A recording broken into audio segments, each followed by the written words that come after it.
प्रभु यीशु मसीह के प्रिय और मधुर नाम में आप सबको नमस्कार मिले। आज की इस रविवारी आराधना में आप सबका स्वागत है। यह आराधना सियोन मेनोनाइट चर्च साकरा द्वारा संचालित है। आप सब इस आराधना का अवश्य लाभ उठाएं और अपने जीवन में आत्मिक उन्नति का अनुभव करें। आइए हम आज की आराधना प्रारंभ करें। जो परम प्रधान के छाए हुए स्थान में बैठा रहे वह सर्वशक्तिमान की छाया में ठिकाना पाएगा। आइए हम विनती करें।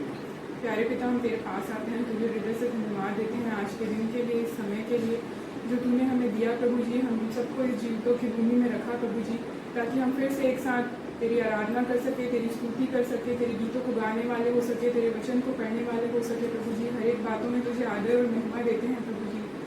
एक एक बातों में तुझसे अगुवाई और आशीष चाहते हैं प्रभु जी। जो आज की आराधना हम सबके द्वारा संचालित होती है प्रभु जी, एक एक सुनने वालों के लिए प्रार्थना करते हैं प्रभु जी। हर एक सुनने वालों के मनों को नम्र कर, ताकि वो तुझे अपने जीवन में ग्रहण करने वाले हो सके प्रभु जी। आराधना के एक एक भागों को हम तेरे हाथ में सौंपते हैं प्रभु जी, ताकि एक एक चीज़ अच्छी से पूरी होने वाली हो सके प्रभु जी। इस छोटी सी विनती को तेरे प्यारे मीठे नाम से मांगती हूँ, सुनो ग्रहण कर, आमीन। आइए अब हम कोरिस्टर बहनों की अगुवाई में गीत नंबर 47 गा लेंगे।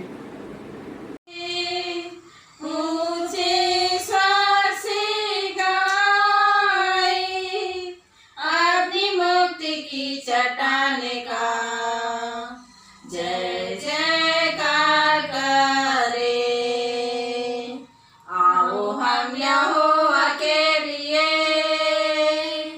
ऊंचे स्वर से गाएं, अपनी मुक्ति की चट्टान का जय जयकार करे। धन्यवाद करते हुए उसके सन्मुख आए, भजन गाते हुए उसका जय जयकार करे। धन्यवाद करते हुए उसके भजन गाते हुए उसका जय जयकार करे। आओ हम यहोवा के लिए ऊंचे स्वर से गाएं, अपनी मुक्ति की चट्टान का जय जयकार करे।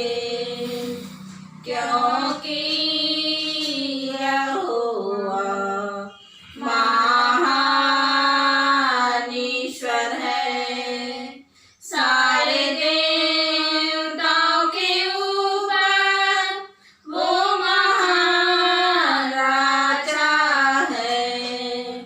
क्योंकि यहोवा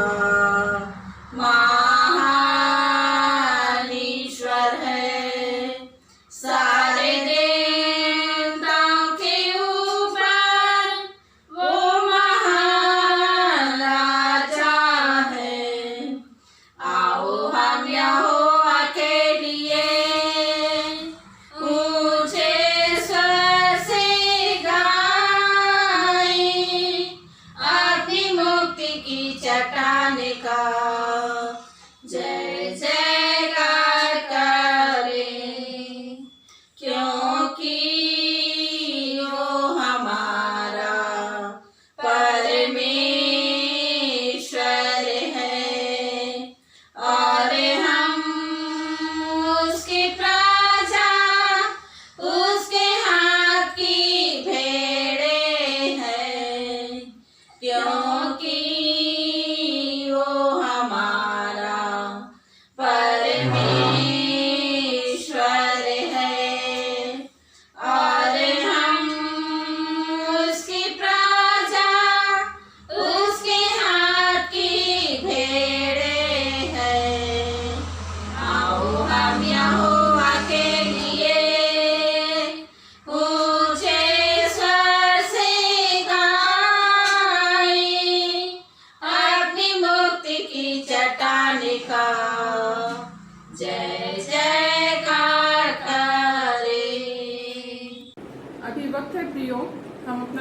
उत्तरवादी पाठ में लगाएं और इसके बाद हम प्रेरितों के विश्वास वचन और प्रभु की प्रार्थना को एक साथ बोलेंगे। मैं निवेदन करती हूँ डॉक्टर शिशिर मिलाप से कि उत्तरवादी पाठ पढ़ने में हमें अगुवाई प्रदान करें। ऑन हो गया है। आप सबों को जय मसीह की। आज की इस आराधना में अभी हम उत्तरवादी पाठ पढ़ लेंगे और इसमें शामिल होंगे और उत्तरवादी पाठ के लिए हम निकाल लेंगे पाठ नंबर 28 धन्य आशा, जो कि बाइबिल में पाया जाता है यूहन्ना 14:1-12। इसके बाद हम अपने स्थानों में खड़े हो जाएंगे और प्रेरितों का विश्वास वचन एक साथ कहेंगे और प्रभु की प्रार्थना भी हम एक साथ कहेंगे। जो मैं अभी पाठ पढ़ूंगा उसका मुख्य विषय है धन्य आशा। अगुवे का पाठ मैं पढ़ूंगा, मंडली का पाठ आप पढ़ेंगे। तुम्हारा मन व्याकुल न हो, तुम परमेश्वर पर विश्वास रखते हो, मुझ पर भी विश्वास रखो। मेरे पिता के घर बहुत से रहने के स्थान हैं। यदि ना होते तो मैं तुमसे कह देता, क्योंकि मैं तुम्हारे लिए जगह तैयार करने जाता हूँ। यदि मैं जाकर तुम्हारे लिए जगह तैयार करूं, तो फिर आकर तुम्हें अपने यहाँ ले जाऊंगा कि जहाँ मैं रहूं वहाँ तुम भी रहो। जहाँ मैं जाता हूँ तुम वहाँ का मार्ग जानते हो। थोमा ने उससे कहा, हे प्रभु, हम नहीं जानते कि तू कहाँ जाता है, तो मार्ग कैसे जाने? यीशु ने उससे कहा, मार्ग और सत्य और जीवन मैं ही हूँ। बिना मेरे द्वारा कोई पिता के पास नहीं पहुँच सकता। यदि तुमने मुझे जाना होता तो मेरे पिता को भी जानते, और अब उसे जानते हो और उसे देखा भी है। फिलिप्पुस ने उससे कहा, हे प्रभु, पिता को हम दिखा दे, यही हमारे लिए बहुत है। यीशु ने उससे कहा, हे फिलिप्पुस, मैं इतने दिन से तुम्हारे साथ हूँ और क्या तू मुझे नहीं जानता? जिससे मुझे देखा है उसने पिता को देखा है। तू क्यों कहता है कि पिता को हमें देखा? क्या तू विश्वास नहीं करता कि मैं पिता में हूँ और पिता मुझ में है? ये बातें जो मैं तुमसे कहता हूँ अपनी ओर से नहीं कहता, परंतु पिता मुझसे रहकर अपने काम कराता है। मेरा ही प्रतीति करो, मैं पिता में हूँ और पिता मुझ में है, नहीं तो कामों ही के कारण मेरी प्रतीति करो। एक साथ पढ़ लेंगे। मैं तुमसे सच सच कहता हूँ कि जो मुझ पर विश्वास रखता है, ये काम जो मैं करता हूँ वह करेगा, वरन इनमें भीड़ का काम करेगा, क्योंकि मैं पिता के पास जाता हूँ। जो कुछ तुम मेरे नाम से मांगोगे वही मैं करूँगा, कि पिता के द्वारा पिता की महिमा हो। यदि हम अपने स्थानों पे खड़े हो जाएंगे और विश्वास वचन एक साथ बोलेंगे।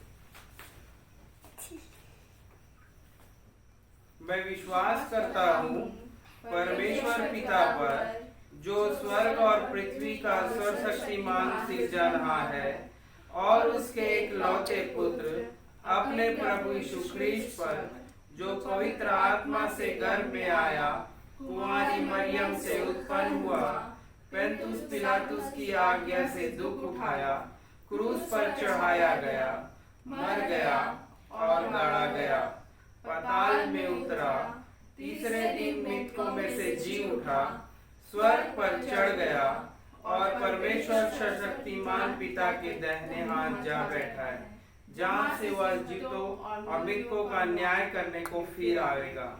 मैं विश्वास करता हूँ पवित्र आत्मा पर, एक ही पवित्र क्रिस्टियानी कलीसिया, पवित्रों की संगति, पापों की क्षमा, देह के जी उठने और अनंत जीवन पर। आमीन। प्रभु की प्रार्थना एक साथ कहेंगे। हे हमारे पिता, तू जो स्वर्ग में है, तेरा नाम पवित्र माना जाए, तेरा राज आवे, तेरी इच्छा जैसे स्वर्ग में पूरी होती है वैसे इस पृथ्वी पर पूरी हो। हमारे दिन भर की रोटी आज हमें दे, और जैसे हमने अपराधियों को क्षमा किया है, वैसे हमारे अपराधों को क्षमा कर। हमें परीक्षा में न डाल, परंतु बुराई से बचा, क्योंकि राज, पराक्रम और महिमा सदा तेरी है। आमीन। अभी वक्त है प्रियो कि हम अपना ध्यान कलीसियाई प्रार्थना में लगाएं। हमारे पास में अभी विभिन्न विषय हैं, जैसे कि हम अपने देश के लिए, देश की आर्थिक स्थिति के लिए और ये जो महामारी फैली है उसके लिए, अपनी कलीसिया के लिए, कलीसिया के अगुओं के लिए, बच्चों के लिए, जवानों के लिए और बुजुर्गों के लिए, विभिन्न संस्थाओं के लिए और जितनी भी अपनी मेनोनाइट की कलीसियाएँ संचालित होती है उनके लिए प्रार्थना करेंगे। और मैं इसके लिए निवेदन करती हूँ श्रीमती मधुजिका पटेल से कि वो कलीसियाई प्रार्थना करने में हमें अगुवाई प्रदान करें। आइए हम प्रार्थना करें। अत्यंत महान दयालु प्रेमी परमेश्वर पिता, बड़ी दीनता और नम्रता के साथ अपने सरों को झुकाते हैं प्रभु जी, इससे प्रार्थना विनती करते हैं परमेश्वर पिता, इस सुंदर समय को जबकि हम सब रविवारी आराधना में अपने अपने जगहों में इकट्ठे होकर तेरे नाम की प्रार्थना, महिमा, स्तुति करने वाले हो सकते हैं प्रभु जी। धन्यवाद देती हूँ परमेश्वर पिता, इस कठिन समय में जबकि तूने हमें भला चंगा रखा और इस दिन को दिखाया परमेश्वर पिता कि हम जीवितों के बीच में पाए जाते हैं प्रभु जी। परमेश्वर पिता, सारी आशीषों के लिए जो बीते सप्ताह आपने दिए परमेश्वर पिता, धन्यवाद देती हूँ प्रभु जी कि सारे लोगों को तूने हमें सुरक्षित रखा, बचा के रखा और इस समय को दिखाया प्रभु जी कि हम सब तेरी स्तुति और आराधना कर सकते हैं प्रभु जी। हम जहाँ भी हैं परमेश्वर पिता, अपने जगहों में स्तुति आराधना करने वाले हो सके परमेश्वर पिता। प्रार्थना करती हूँ प्रभु जी इस कलीसिया के लिए, मेरे सांकरा कलीसिया के लिए प्रार्थना करती हूँ परमेश्वर पिता, एक एक लोगों के लिए, बच्चों के लिए जो यहाँ पे उपस्थित हैं, नहीं हैं, बाहर पढ़ने गए हैं, हर एक लोगों के लिए उन्हें सुरक्षा के बारे में बांधे रख परमेश्वर पिता और उन्हें ज्ञान और बुद्धि दे प्रभु जी, समझ दे कि वे अपने आगे के भविष्य को लेके अपने जीवन को अच्छा बिताने के लिए हर संभव प्रयास करते रहें और आगे बढ़ते रहें परमेश्वर पिता। आपकी सानिध्य में रहने वाले हो सके प्रभु जी, उन्हें ऐसा ज्ञान और बुद्धि दीजिए प्रभु जी। प्रार्थना करती हूँ परमेश्वर पिता मेरे जवान भाई बहनों के लिए, हर एक के साथ होइए, हर एक को ऐसा मन दीजिए कि हम अपने बाल बच्चों को सही शिक्षा देने वाले माता पिता बन सकें और हम अपने कलीसिया को आगे बढ़ाने वाले हो सकें परमेश्वर पिता। प्रार्थना करती हूँ मेरे बड़े बुजुर्गों के लिए जो बीमार हैं, लाचार हैं, जो परेशानी में है या दुख तकलीफ में है, हर एक लोगों के लिए दुआ मांगती हूँ। जो बाहर रहते हैं हर एक लोगों के लिए प्रार्थना करती हूँ। हर एक को संभाले रखना प्रभु जी इस दुख के समय में, जबकि संसार भर में वायरस फैला हुआ है प्रभु जी। परमेश्वर पिता, सारे मसीही भाई बहनों के लिए प्रार्थना करती हूँ जहाँ कहीं भी हैं पिता। हर एक कलीसिया के लोगों के लिए प्रार्थना करती हूँ पिता। हर एक की प्रार्थनाओं को सुनना प्रभु जी। उत्तर देने वाला परमेश्वर तू ही है, सब कुछ करने वाला परमेश्वर तू ही है, लोगों को बचाने वाला परमेश्वर पिता है आप। परमेश्वर पिता, हम सारे लोग पापों और बुराइयों से दूर रहें पिता। हमारे पापों को क्षमा करने वाला परमेश्वर पिता, एक एक लोगों को की पापों को क्षमा कर परमेश्वर पिता। और हम जानते हैं प्रभु जी कि तू हमें हिम की नाई शुद्ध और पवित्र करने वाला परमेश्वर पिता है। जब हम अपने आप को अंगीकार करते हैं प्रभु जी, तेरे सन्मुख आते हैं, सिर झुकाते हैं, तुझसे विनती करते हैं प्रभु जी, तू हमारे सारे पापों और अपराधों को हिम की नाई शुद्ध और पवित्र कर देगा प्रभु जी। प्रार्थना करती हूँ पिता, अपने जितने भी मसीही संस्थाएं हैं पिता, जहाँ कहीं भी चलाई जाती हैं तेरे नाम से, सेवा भाव से वहाँ कार्य हो प्रभु जी। हर एक लोगों के मनों को ऐसा कर पिता कि वे लोग सेवा भाव और ईमानदारी से हर कार्य को करने वाले हो सके, ताकि लोग जो वहाँ सेवा करवाने के लिए जाते हैं प्रभु जी, जो भी अपनी परेशानी लेके आपको पहले याद करने वाले हो सके, उन्हें देखकर प्रभु जी, और चंगे होके वापस आने वाले हो सके परमेश्वर पिता। प्रार्थना करती हूँ शिक्षा संस्थाओं के लिए, और जितने भी और संस्थाएं चलाई जाती हैं, मसीही संस्थाएं जहाँ कहीं भी है पिता, हर एक पर तेरी आशीष और अगुवाई हो। जो लोग वहाँ काम करते हैं प्रभु जी, उन्हें भी आशीषित कर परमेश्वर पिता। जो संचालन करते हैं उन्हें भी आशीषित कर परमेश्वर पिता। उन्हें ज्ञान और बुद्धि से परिपूर्ण कर पिता। प्रार्थना करती हूँ परमेश्वर पिता, इसी प्रकार से जो मेरे जितने भी मेरे देश के बड़े नेता लोग हैं, प्रधानमंत्री हैं और मेरे मुख्यमंत्री, राज्य के मुख्यमंत्री हैं, सारे लोगों को और उसके अंदर में जितने भी मंत्रीगण हैं, हर एक लोगों के लिए दुआ करती हूँ जो इस देश का संचालन करते हैं, हमारे राज्य का संचालन करते हैं परमेश्वर पिता। उन्हें ज्ञान और बुद्धि दीजिए प्रभु जी। उन्हें ऐसा ज्ञान दीजिए पिता कि इस दुख के समय में जब कोरोना वायरस फैला हुआ है पिता, वे लोग अपनी बुद्धि और ज्ञान से इस देश को चला सकें। इस जो गरीबी है पिता, उसे दूर कर सकें। गरीब लोगों की समस्याओं को दूर करने वाले हो सकें और हर एक राज्य में, हर एक जिले में उनका बहुत बड़ा हाथ हो पिता। और हर एक राज्य के हर एक जिलों में सारी चीज़ों की व्यवस्था हो सके, जो गरीबों को खाने पीने की हो सके प्रभु जी, रहने की हो सके। और इस कठिन समय में सब लोग बचाए जाएं परमेश्वर पिता। मैं उन अन्य जातियों के लिए भी प्रार्थना करती हूँ जो विश्वास में है, गैर मसीही लोग हैं प्रभु जी। प्रार्थना करती हूँ उन्हें भी ऐसा मन दे परमेश्वर पिता कि वे लोग तेरे सन्मुख आए प्रभु जी, तुझसे प्रार्थना विनती करने वाले हो सके और तुझसे निवेदन करें और अपने आप को इसमें सहभागी बनाएं और हम सब मिलके इस वायरस को दूर करने में एक सफल प्रयास करें प्रभु जी। ऐसा सबों को मन दीजिए परमेश्वर पिता। प्रार्थना करती हूँ पिता उसी प्रकार से बचे हुए दिन के लिए जो तूने हमें दिया है प्रभु जी। सारी बातों के लिए तेरी आदर और महिमा चाहती हूँ परमेश्वर पिता और अगुवाई चाहती हूँ। फिर से एक बार अपने कलीसिया के एक एक लोगों के लिए प्रार्थना करती हूँ, सबों को संभाले रखना और हम सबों को ज्ञान और बुद्धि देना कि हम और अधिक तेरी नज़दीकी और तेरे पास आते रहे प्रभु और तुझसे प्रार्थना विनती एक कड़ी के रूप में करते रहे परमेश्वर पिता। हम अपने पास्टर साहब, अपने सारे बिशप साहब और सारे जितने भी सेवक सेविका भाई बहन हर एक लोगों के लिए प्रार्थना करते हैं जो अपने प्रार्थना में लगे हुए हैं परमेश्वर पिता। हर एक की प्रार्थना सुन और उत्तर दे प्रभु जी और सबों को संभाले रख प्रभु जी। मांगने और चिंता करने के पहले सब कुछ जानता और देता है। तेरे प्यारे पुत्र यीशु कृष्ण के नाम से मांगती हूँ, सुन और ग्रहण कर ले, आमीन। अभी वक्त है प्रियो कि हम सूचना सुन लेंगे। इसके लिए मैं निवेदन करती हूँ हमारे पासवान रेवरेंड राकेश प्रकाश से कि वो हमें सूचना सुनाने में मदद करें। आप सभी कलीसिया के भाई और बहनों को मैं हृदय की गहराइयों से प्रभु यीशु मसीह के नाम में आप तक नमस्कार प्रेषित करता हूं। मैं आशा करता हूं कि आप सभी इन दिनों स्वस्थ और अच्छे पाए जाते होंगे। प्रियो, मैं धन्यवाद देता हूं हमारे उन भाई और बहनों को जो 4 या 5 की संख्या में रविवार के दिन कलीसिया में जाकर विशेष प्रार्थना करते हैं।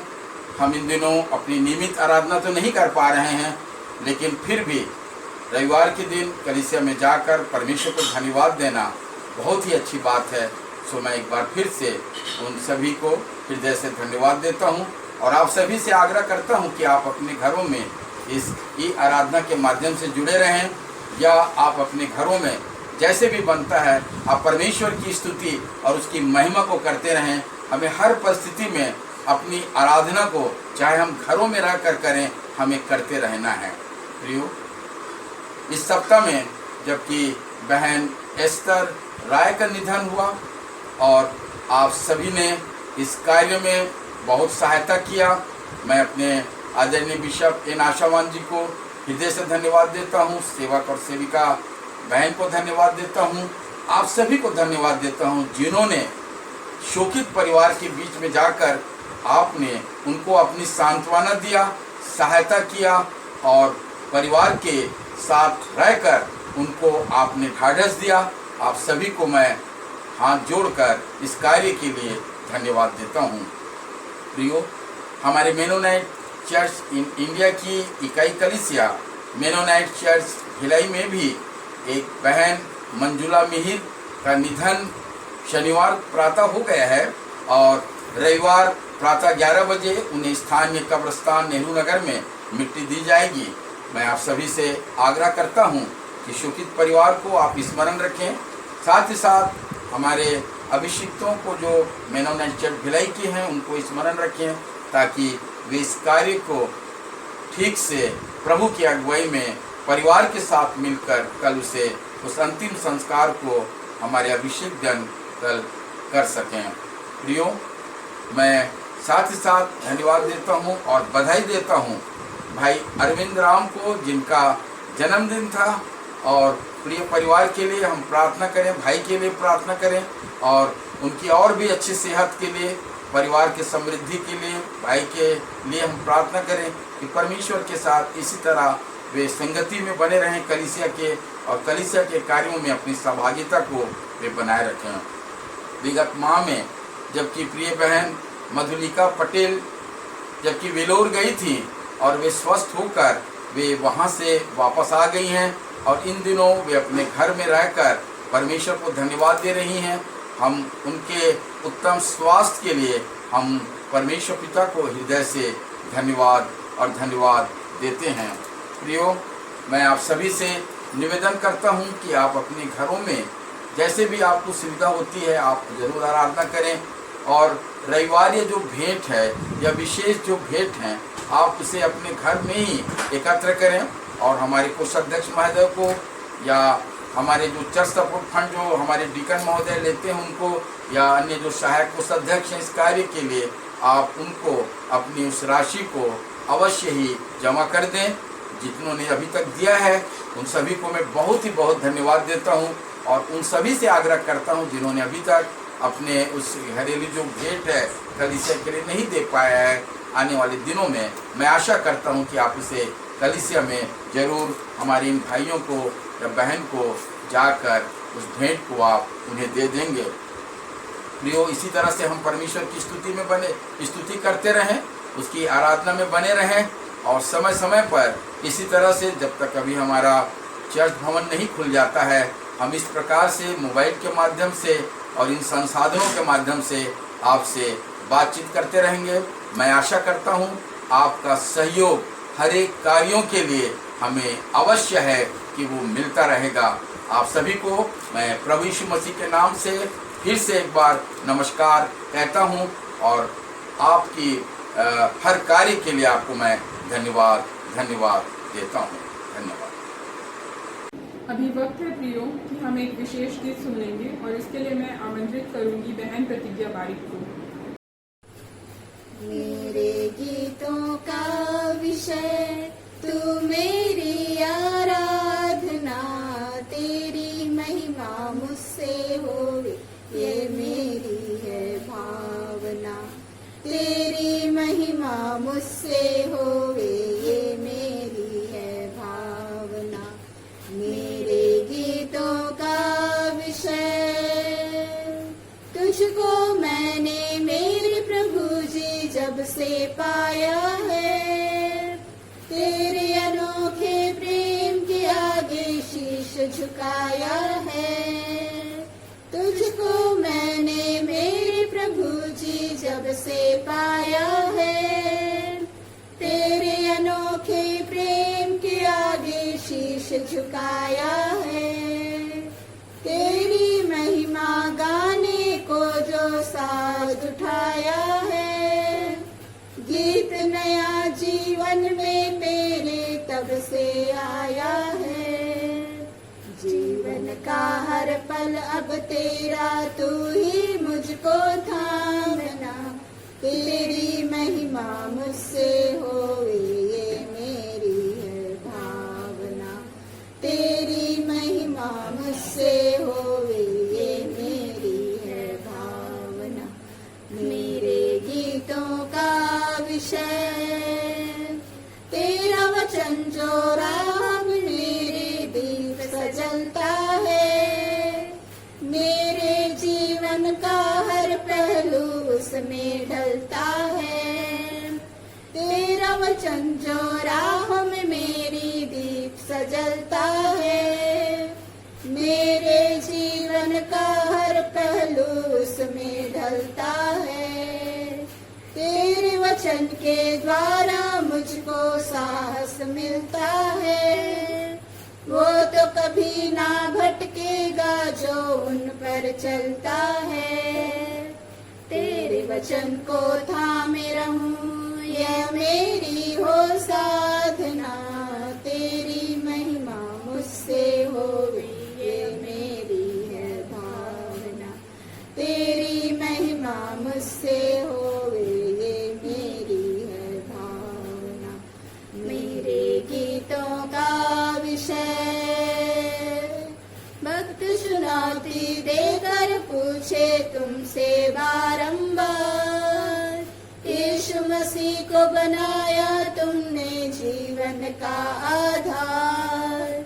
वक्त चुनौती देकर पूछे तुमसे बारंबार, यीशु मसीह को बनाया तुमने जीवन का आधार। सोचना होगा हर प्राणी को क्या वो है तैयार, देखो शायद कल ना आए करना ना इनकार। एक दिन करना होगा सबको उसका सामना, तेरी महिमा मुझसे होवे ये मेरी है भावना, तेरी महिमा मुझसे होवे ये मेरी है भावना।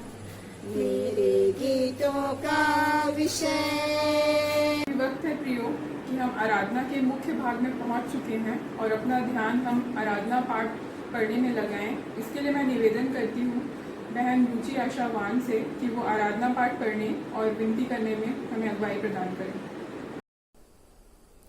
आज की शिक्षा के लिए हम निकाल लेंगे लूका रचित सुसमाचार, उसका 10वां अध्याय 38 पद से लेकर 42 पद तक।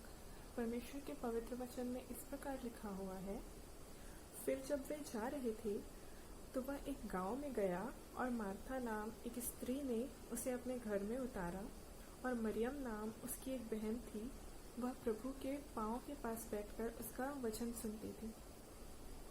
पर मार्था सेवा करते करते घबरा गई और उसके पास आकर कहने लगी, हे प्रभु, क्या तुझे कुछ भी सोच नहीं कि मेरी बहन ने मुझे सेवा करने के लिए अकेली ही छोड़ दिया है?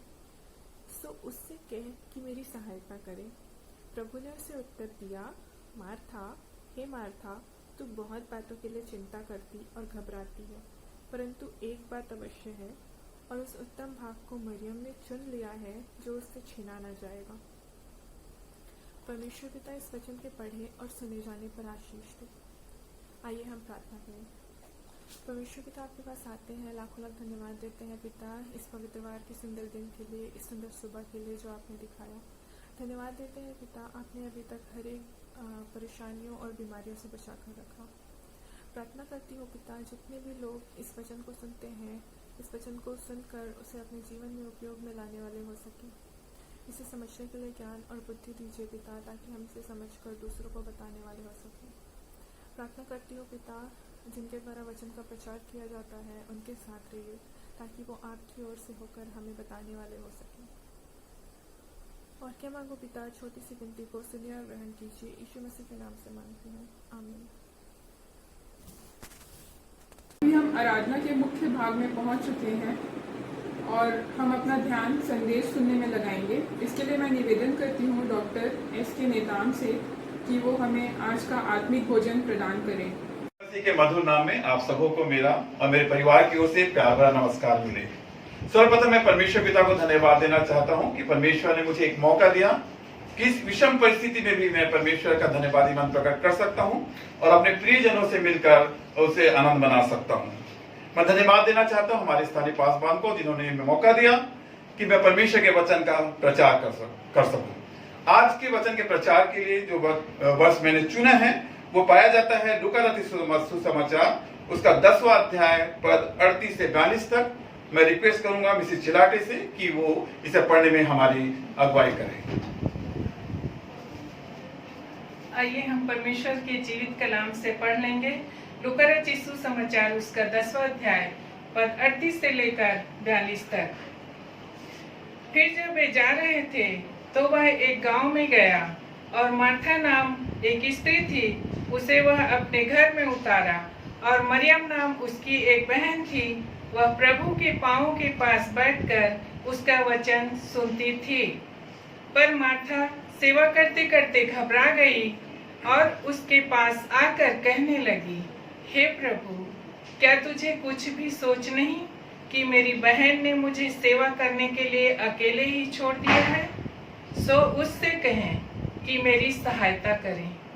प्रभु ने उसे उत्तर दिया, मार्था, हे मार्था, तू बहुत बातों के लिए चिंता करती है और घबराती है, परंतु एक बात अवश्य है और उस उत्तम भाग को मरियम ने चुन लिया है जो उससे छीना ना जाएगा। परमेश्वर पिता अपनी इस वचन के पढ़े और सुने जाने पर आशीष देवे। धन्यवाद बहन आपको इस वचन के लिए। मेरे अजीजों, ये वचन जो है बहुत ही कॉमन है। बहुत बार हम इस वचन को पढ़ चुके हैं, बहुत बार इस पे मनन कर चुके हैं, बहुत बार इसके बारे में हम सुन चुके हैं। लेकिन आज मैं इस वचन के द्वारा कुछ अलग बातें बताना चाहता हूं और इस पैराग्राफ का मैं सबसे अंतिम पद और अंतिम लाइन को मैं लेना चाहता हूं, जहां पर लिखा हुआ है कि मरियम ने उस उत्तम भाग को चुन लिया जो उससे छीना ना जाएगा। मेरा आज जो विषय है, मेरा जो आज टॉपिक है वो है उत्तम भाग और दूसरा उसका वर्ड है छीना ना जाएगा। मेरे अजीजों, इस पूरा पैराग्राफ में यहाँ पर 3 लोगों के बीच बातचीत होती है, जिसमें 2 लोग मुख्य हैं, पहली मार्था और दूसरी मरियम। यहाँ पर दो भागों में बात को बांटा गया है, पहला उत्तम भाग और दूसरा भाग जिससे छीना नहीं जाएगा। और यहाँ पर दो लोगों के बीच बातें की जा रही हैं, मार्था मरियम में, जो एक संसारिक बातें हो रही है और दूसरी आत्मिक बातें हो रही है। अजीजों, मेरे मन में एक क्वेश्चन आता है, मेरा प्रश्न आता है, वो ये है, क्या मैंने या मेरे परिवार ने या मेरे समाज ने या मेरे साथ काम करने वाले लोगों ने क्या इस उत्तम भाग को चुन लिया है? शायद मुझे उत्तर मिलेगा, हाँ, हमने इस उत्तम भाग को चुन लिया है, क्योंकि हम परमेश्वर के चुने हुए लोग हैं, हम मसीह लोग हैं, हम परमेश्वर के से अलग किए हुए लोग हैं और उस उत्तम भाग को हमने प्राप्त कर लिया है। ये बात बिल्कुल सही है।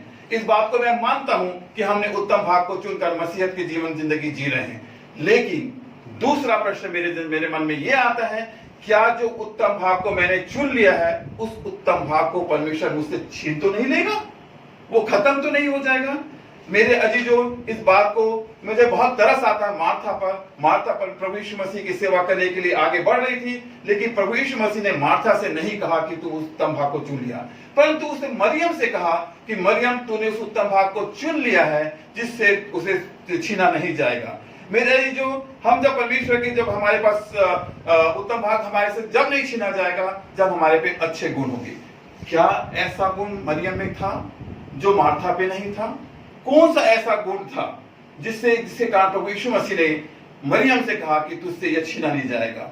मेरे अजीजों, मरियम में बहुत अच्छे गुण थे, लेकिन आज मैं केवल 3 गुणों के बारे में आपको बताना चाहता हूं।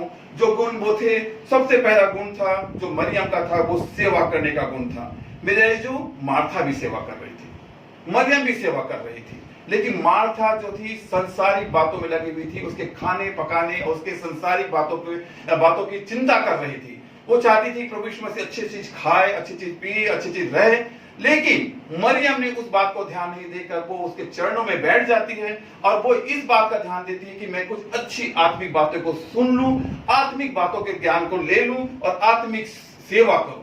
मेरे अजीजों, सेवा करना हमारी जिंदगी में बहुत बड़ी बात है, सेवा हम सब करते हैं, लेकिन परमेश्वर, मेरा परमेश्वर चाहता है कि हम सेवा करें तो हम निस्वार्थ सेवा करें, ऐसी सेवा करें जिसमें हमारा कोई स्वार्थ ना हो। हम ऐसी सेवा नहीं करें जिससे हमारे में स्वार्थ दिखता हो। जैसे आज की परिस्थितियों में हमने बहुत से लोगों को ऐसा देखा है, कोरोना के बीमारियों के डिसीज में हमने ऐसा देखा है कि लोग सेवा करते हैं और अपनी सेवा करने को लोगों को दिखाते हैं, व्हाट्सएप में डालते हैं, यहाँ डालते हैं, वहां डालते हैं। ऐसी सेवा नहीं चाहिए। हमें ऐसी सेवा चाहिए, हमें ऐसी बातें चाहिए जो हमें फायदा ना दिलवाए, लेकिन हमें हमारी सेवा जो रहे वो निस्वार्थ रहे।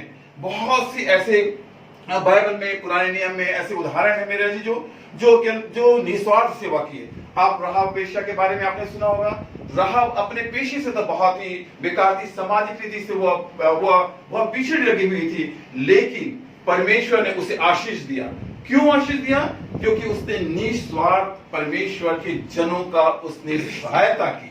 और ये इतनी गंदे विचार में पड़ी हुई लेडी भी परमेश्वर के नजरों में अच्छी गिनी गई और परमेश्वर के राज्य में प्रवेश करी, क्योंकि उसने निस्वार्थ सेवा किया।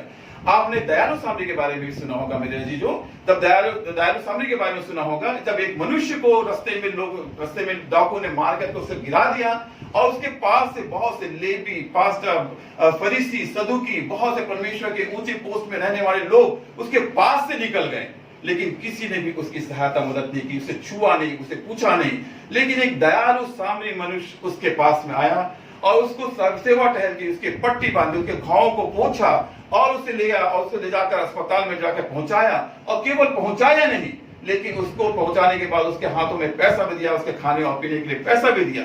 ये कहलाता है मेरा जो निस्वार्थ सेवा, जिसमें उस दयालु सामरी का कोई स्वार्थ नहीं था। मेरे अजीजों, मेरा परमेश्वर चाहता है कि हम भी इसी प्रकार से निस्वार्थ सेवा करें, और निस्वार्थ सेवा करेंगे तभी परमेश्वर हमें आशीषित करेगा। ऐसे बहुत से उदाहरण मेरे अजीजों संसार में हमारे मिशनरी जो हमारे पुरखों के समय आए हुए थे, ऐसे मिशनरी जो गांव-गांव में जाकर प्रचार करते थे, ऐसे जगह में जाकर प्रचार करते थे जहां आज तक जाना पॉसिबल नहीं है। आपने शांतिपुर का नाम सुना होगा, मंगलतराई का नाम सुना होगा, घटला का नाम सुना होगा, सागरा, डौंडी, ऐसे जगहों पे जाकर उन्होंने बड़े बड़े स्कूल खोले, मिशन हॉस्पिटल खोले और निस्वार्थ सेवा किया उन्होंने। उनमें इनका कोई स्वार्थ नहीं था। और ऐसे बहुत से लोगों को, अन्य जातियों को उन्होंने परमेश्वर का वचन का प्रचार किया और परमेश्वर के लोग के पास बहुत से लोग उसके नजदीक में आए और परमेश्वर ने उन्हें बहुत आशीषित किया और बहुत उन्हें आगे बढ़ाया। दूसरा उदाहरण मैं देना चाहूंगा, मदर टेरेसा का नाम आपने सुना होगा। मदर टेरेसा जो थी वो परमेश्वर के द्वारा चुनी गई नहीं थी, लेकिन वो लोगों की इस तरह सेवा करती थी कि वो जाकर गरीबों को जाकर छूती थी, उनके रास्ते में पड़े हुए लोगों को छूती थी, उनके कोड़ों को छूती थी, उनके कीड़ों को निकालती थी और उन्हें अपने पास ले जाकर वो उनको ठीक करती थी और परमेश्वर का वचन का प्रचार करती थी। इसी कारण परमेश्वर ने उसे चुना और एक तरह से वो शांति की दूत कहलाई और दुनिया के लोगों ने उसे शांति का नोबेल पुरस्कार दिया। हम उसका उदाहरण हम दे सकते हैं। मेरे अजीजों, मैं चाहता हूं या परमेश्वर हमारा चाहता है कि हम जो लोगों की सेवा करें, चाहे हम किसी भी फील्ड में हो, चाहे हम पढ़ाने के फील्ड में हो, चाहे हम मेडिकल के फील्ड में हो, चाहे हमारा काम छोटा सा काम वार्ड बॉय का काम हो, नर्स का काम हो, डॉक्टर का काम हो, हमारा जो काम है निस्वार्थ हो। किसी भी कारण से हमारे बीच में स्वार्थ का नजर ना आए, तो अगर हम इस तरह की सेवा करेंगे तो परमेश्वर हमें आशीषित करेगा और परमेश्वर हमसे भी कहेगा कि तूने तो उत्तम भाग को चुन लिया, अब तुझसे ये छीना नहीं जाएगा। दूसरी बात मैं आपको बताना चाहता हूं मेरी जो मरियम में था लेकिन मार्था में नहीं था, वो था संयम। मार्था जब वहां पर प्रभु यीशु मसीह पास मरियम बैठी हुई थी, मार्था आकर प्रभु यीशु मसीह से कहती है कि प्रभु यीशु मसीह देख, मैं तेरे लिए तो खाना बनाती हूँ, तेरे लिए ये काम करती, लेकिन मरियम वहां बैठी मेरे साथ सहायता नहीं कर रही है। वो एक तरह से अपना संयम खो चुकी थी, लेकिन मरियम संयम नहीं खोती मेरे जो मरियम प्रभु यीशु मसीह के चरणों में बैठकर बड़े संयम से, बड़ी नम्रता, बड़े दीनता, बड़े आशा के साथ उसे बैठकर परमेश्वर की बातों की आत्मिक बातों को ध्यान से सुनती है।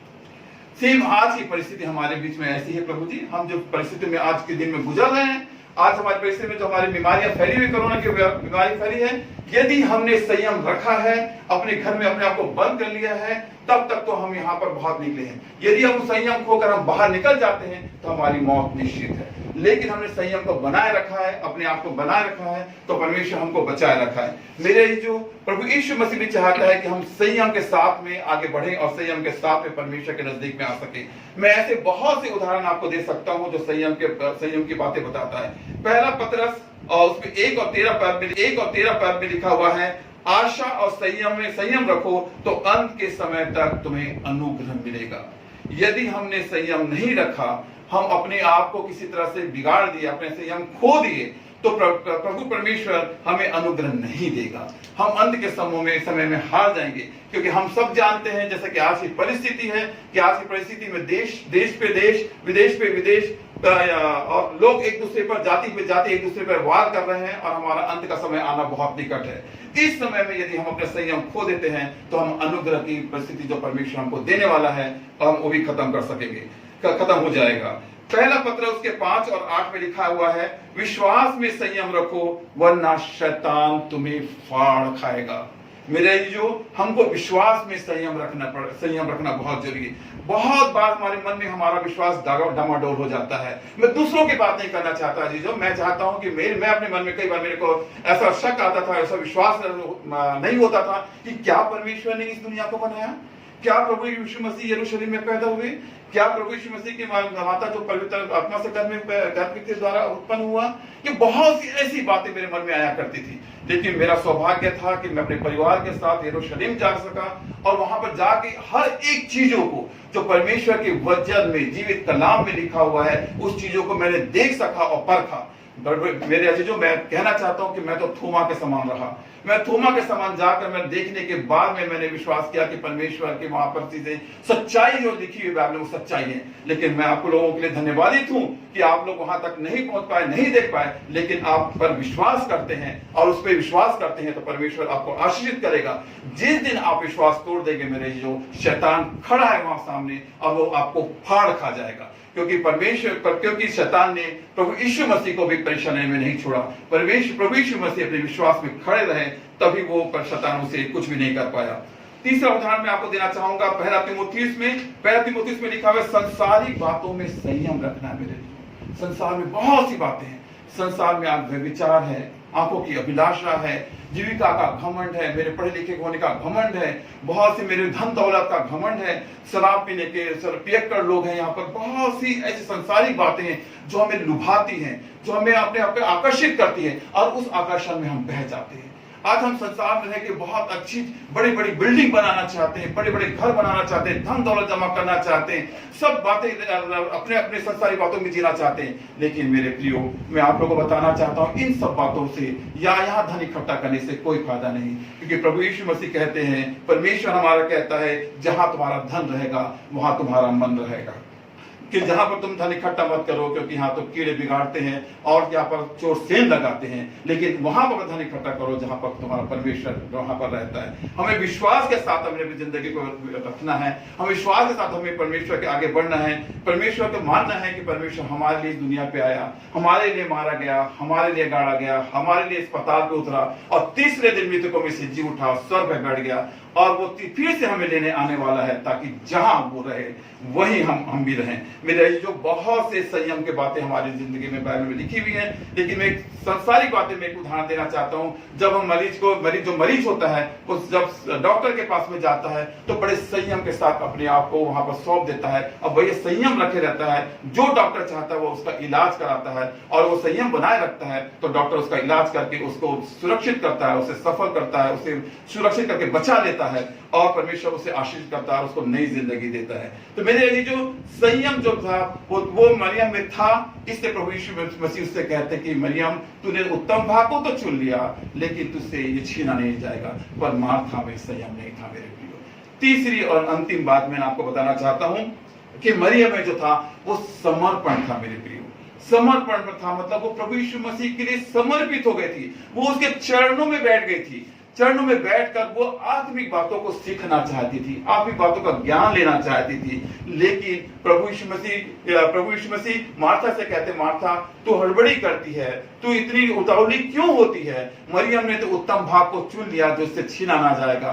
तू भी आत्मिक बातों पे ध्यान देगी तो तू भी आशीषित होगी। यदि मैं पुराने नियम में देखूं तो मूसा को देखूं जो परमेश्वर के लिए समर्पित था, उसका भाई हारून को देखूं तो वो भी परमेश्वर के लिए समर्पित था, अब्राहम को देखिए वो परमेश्वर के लिए समर्पित हुआ, अय्यूब के लिए देखिए, अय्यूब भी जो था जब परमेश्वर ने उसकी परीक्षा ली, शैतान ने उसकी परीक्षा ली तो परमेश्वर ने उसको कैसे आशीषित किया, उसका सारा धन दौलत, उसके बाल बच्चे, उसके हर चीज उसकी खत्म हो गई। तब भी अय्यूब कहता है, परमेश्वर ने लिया, परमेश्वर ने दिया, परमेश्वर का नाम धन्य हो। मैं मां के पेट से नंगा निकला था, नंगा चले जाऊंगा, उसका नाम धन्य हो। ऐसा विश्वास, ऐसा समर्पण हमारे हमारा भी होना चाहिए, ताकि हम परमेश्वर के नजदीक में रह सकेंगे। मैं दानियल को उदाहरण देना चाहता। दानियल को सिंह के मांदों में डाल दिया गया, उसको आग में डाल दिया गया, परंतु वो उसने ये नहीं पूछा कि मुझे ऐसा क्यों किया जा रहा है। ये समर्पित जीवन है, परमेश्वर के लिए वो समर्पित था।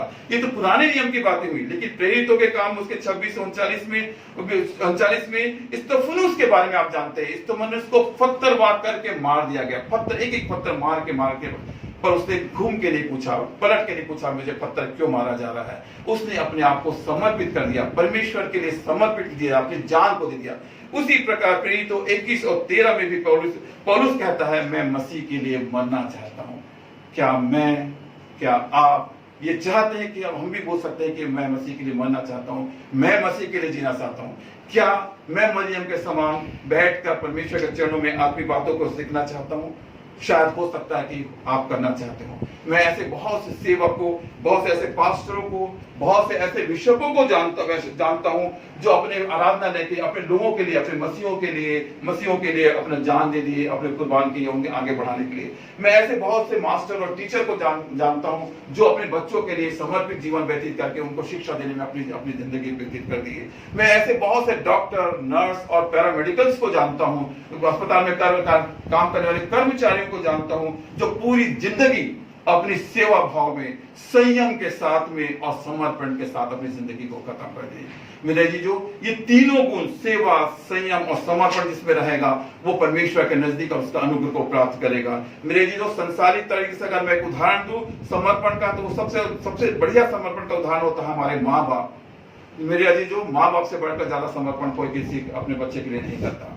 पिता जो चाहे खाली पांव, नंगे पांव रहे, चाहे उसके फटे कपड़े रहे, लेकिन वो जाता है, कमाता है, लाता है, अपने बच्चों के पेट भरने के लिए, पालन पोषण के लिए काम करता है। एक माँ एक रोटी बनाती है, वो एक रोटी को अपने बच्चों को 2 टुकड़े करके दे देती है, भले भूखे रहती है लेकिन वो अपने बच्चों का पेट भरती है। ये है माँ का समर्पण, जिसका कर्ज हम नहीं उतार सकते मेरे जीजो। तो ऐसा समर्पण मेरा ईश्वर चाहता है कि जैसे हमारे माँ बाप ने हमारे लिए समर्पण किया, हम अपने परमेश्वर के लिए समर्पण करें। मेरे जीजो, मेरे परमेश्वर ने जो आकाश में रहता है, उसने अपने एक बेटे को इस संसार में भेज दिया, अब समर्पित कर दिया कि हम बचाए जाए, हमारे पाप धोए ले जाए, हमारी करुणा हम पे बनी रहे, और परमेश्वर ने अपने बेटे इकलौते पुत्र को भेज दिया।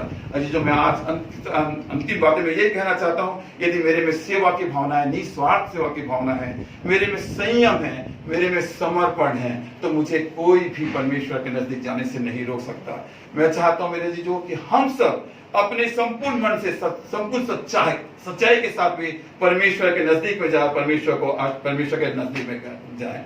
तीसरी अंतिम बात मैं कहना चाहता हूँ, मेरे लिए जो मेरा परमेश्वर रहता है जो है वो संसारी बातों को नहीं, लेकिन आत्मिक बातों को आगे बढ़ाना चाहता है। इसीलिए प्रभु यीशु मसीह मरियम से कहता है कि हे मरियम, तूने उत्तम भाग को चुन लिया है और तू इससे छीना नहीं जाएगा। मेरे अजीजों, जो मरियम ने एक सेवा की भावना को चुना, मरियम ने संयम रखा, मरियम ने आत्मिक बातों को चुन लिया, अपने आप को समर्पित कर दिया। मैं चाहता हूं कि मेरे लोग, मेरे साथ में रहने वाले, मेरे परिवार के साथ लोग, मेरे साथ काम करने वाले लोग हमेशा मरियम बने, मार्था ना बने।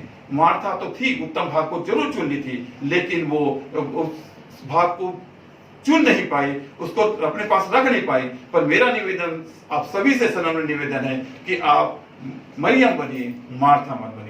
परमेश्वर आप सबों को आशीष दे। मैं भाई को आज के इस सुंदर सार गर्भित संदेश के लिए हृदय से धन्यवाद देती हूँ, और मैं आशा करती हूँ कि हम सब ने अवश्य ही इस संदेश के माध्यम से अपने जीवन में आत्मिक उन्नति को प्राप्त किया होगा।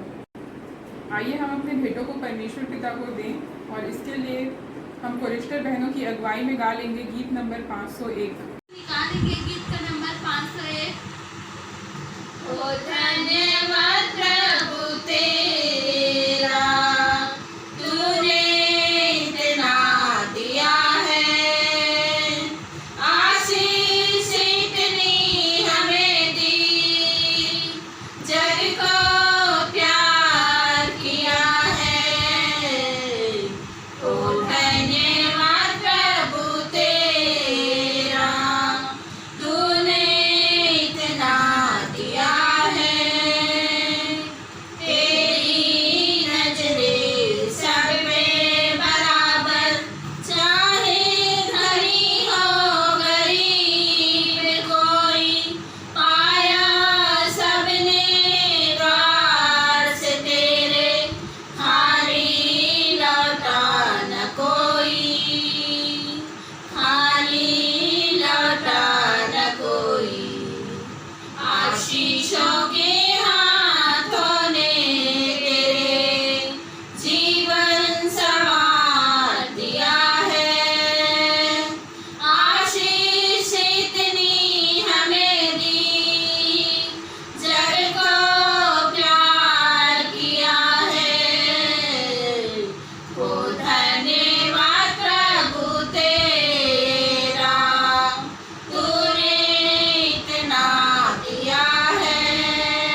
से इस आराधना को समाप्त करेंगे।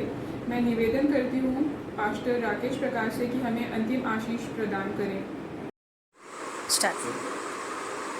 यहोवा तुझे आशीष दे और तेरी रक्षा करे। यहोवा अपने मुख का प्रकाश तुम पर चमकाए और तुम पर अनुग्रह करे। यहोवा अपना मुख तेरी ओर करे और तुझे शांति दे।